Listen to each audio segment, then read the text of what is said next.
What's going on, guys? This is Riley here, back for another video, and in today's video we're going to be taking a look at some of my fish tanks.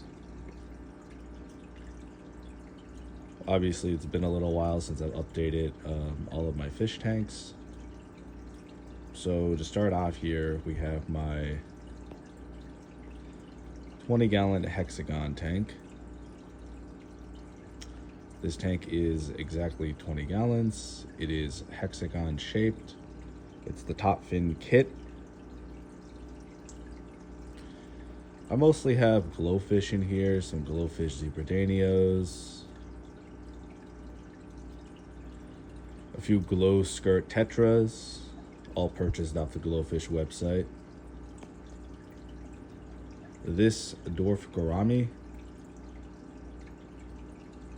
and a black molly. Also a Siamese algae eater, a pleco, 2 apple snails. I have plenty of hardscape, some rocks, some driftwood with some java fern glued to it, which you can see right there, and a potted Amazon sword. On this tank, I just have a normal top fin heater, standard that you can buy, that usually you buy with the tanks. It usually comes with the tank kit. And a filter, Seachem filter, small Seachem filter, and a sponge filter. Everyone here in this tank is doing well. This is my main display tank that I have over in this section of the basement.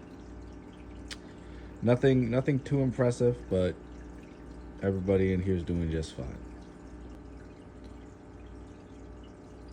Moving on here, this is my 20-gallon high quarantine tank.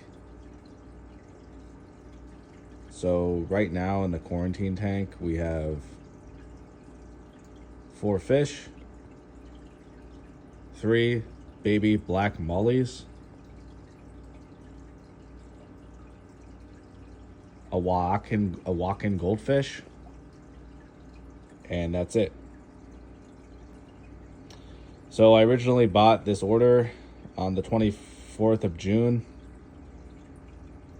I originally got 6 mollies and 1 goldfish. 3 of the mollies passed away from velvet.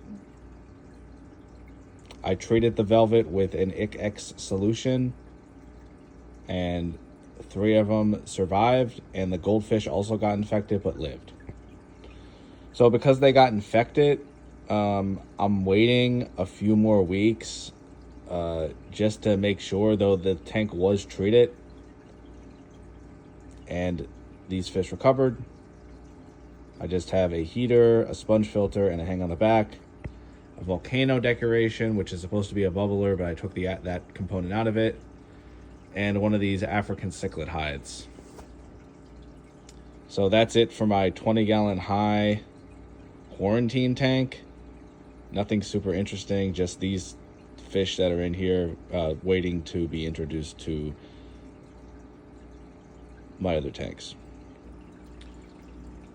And here we have my 20-gallon long temporary quarantine tank setup. So this fish tank is going to turn into a community fish tank. I temporarily have these 3 angelfish in here for quarantine, just to make sure that they do not have any diseases. And if they get a disease, I know it is coming from them and not from my 150-gallon tank. And I simply say that because I had an outbreak of velvet about 8 weeks ago in my 150-gallon tank, and there's been no fish in there since.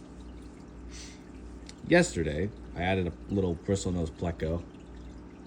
I also medicated the tank, fully drained it, hit it with a bunch of salt, almost I didn't bleach it, but I got close to doing that. So I would be surprised if there's any parasites still living in there. I also drained it completely, but this is my 20-gallon long. Nothing interesting. Have a basic light up here from Dustin's Fish Tanks. Some ornaments and decorations, and a normal top fin filter. So that's the 20-gallon long. I'm hoping to maybe put some Congo Tetras in here. I might add some some zebra danios, maybe some guppies, a few snails, something like that. Nothing major. I've also been thinking about turning this possibly into a shell dwellers tank, or getting some other smaller African cichlids, like yellow cichlids, which are a little Joliatochromis species. They're about that big. Maybe some Joliatochromis themselves would also be nice. But so that's the 20-gallon long. This here is my 55-gallon Ranchu goldfish tank, or just goldfish tank in general. I set this tank up about 2 or 3 months back. I bought it from PetSmart. It's the Top Fin branded tank. I have 2 Ranchu goldfish. You guys might recognize these. These are the same Ranchu goldfish from the 40-gallon tank that I had. Yeah, they've been through a lot. I moved them outside to the pond. You can see that one of them has changed a lot. They've gotten a little bit bigger, but I had to bring them inside. I had this tank set up. There's a few bristlenose plecos in here. They're hiding right now, but there's a few bristlenose plecos in here. Let me give me a second. Okay, we're back. Sorry about that. I just had to take a second to move all the crap that was blocking the tank out of the way. But, oh, there's one of the bristlenose plecos. Yeah, someone told me not to have this ship in here. I'm not really, they don't seem to really, like, care or crash into it or whatever the hell that one's doing. Anyway, doesn't seem to be much of a problem. They can easily get around it. But I have some Cereus stone. I think this is an Amazon sword growing out of that. Anubias. This is a messed up Amazon sword plant growing out of the pot. And just sand. They're pretty cool fish. This guy here has gotten a little bit bigger. They also have this white on them. They're starting to turn white. See on the back, they're starting to turn white. But this one that's hiding in the corner here almost had a completely black face. So he was almost looked like a completely different fish when I originally got him. And yes, we still need to get a ceiling down here in the fish basement. We haven't. I have a dehumidifier over there, but I think this is probably I forget what the insulation is made out of, but anyway, fiberglass. Oh yeah. So we still need to get a ceiling down here. And I just have a canister filter hang on the back, a UV clarifier, and a heater. So that's all that's happening with these Ranchu goldfish. They're still alive, as you guys can see. They're still alive, doing fine. And that walking goldfish is supposed to go in here. So that's it for my 55-gallon goldfish tank. Okay, this here is my 150-gallon tall custom aquarium that I purchased last year. I think in September or October it came. So this fish tank, I've been trying to get it established for a long freaking time, and it keeps crashing and burning every time that I keep trying to do something. And a lot of that was because I didn't quarantine, because I was a dumbass. I didn't quarantine the fish. So I had an outbreak of velvet in my 60-gallon African cichlid tank, which is no longer operational. I gave away all my African cichlids to somebody who wanted them on Facebook. And I put this catfish in here. It was a featherfin catfish that I had for a long time with the African cichlids. He was pretty large. But I put him into this tank and he had velvet. I didn't know he had velvet. So he comes to the tank and he kills my Oscar. He kills my Firemount cichlid. He kills my Joel cichlid. Everything's dead from the velvet. It's really my fault. You need to quarantine, guys. You need to. And that's a lesson I learned. Now I have 2 quarantine tanks. Well, one quarantine. I have a quarantine tank now. That's the point. So right now I just have this big ass thing I bought off PetSmart.com. These rocks here. This potted plant that I got from Home Depot. This terracotta pot. This here's some driftwood with some algae growing on it. 2 heaters. I had discus in here at one point, which was probably stupid, but I did. So they died from a water change because they don't like their water to change often. Right now, I just have a bristlenose pleco in here, though. Sorry about... Well, you guys don't know, but I had to go off camera to talk to someone. Anyway. Oh, there he is. The bristlenose pleco. Perfect timing. I was wondering where the fuck... Sorry, where the heck he went. This is a family... This is a family friendly... Oh my god. Bloopers. This is a family friendly fish channel. Anyway, there's my bristlenose pleco. Oh my god. So, he's coming out, as you can see. I'm hoping he doesn't get velvet. I don't think he will. It's been, like I said, a long time. I mentioned over there. The tank's been completely rescaped. Shit has been almost like power washed. Basically, I power washed the gravel. It's been drained. I literally poured too much medication in here. So much medication it could kill anything that's living in here.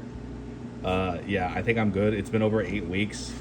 So I'm not expecting my bristlenose pleco to get velvet, but he's in here eating the algae. So as you can see, he's been picking off the algae from the rocks.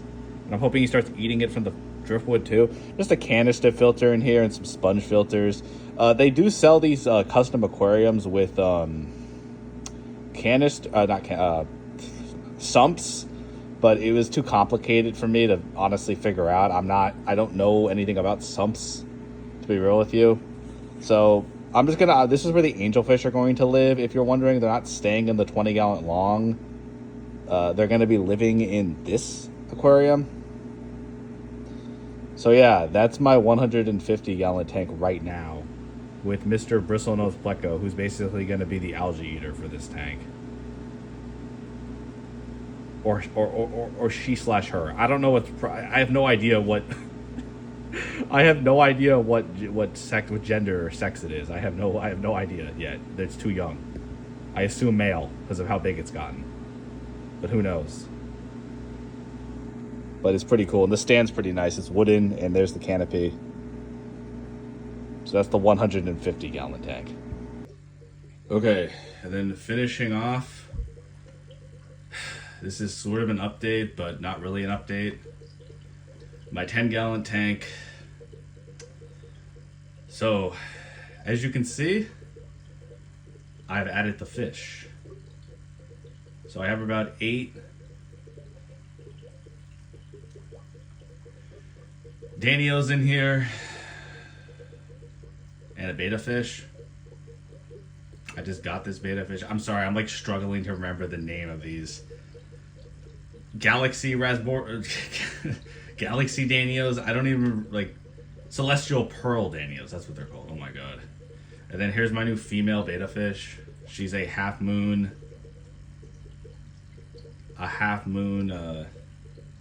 female. But I think we're gonna name her Marbles because of the way she looks. And I also have a bristlenose pleco in here that's hiding. And there's supposed to be a trapdoor snail I also put in here, but I haven't seen him in a little while. And just some plants. And that's about it for all my fish tanks. Thank you guys so much for watching.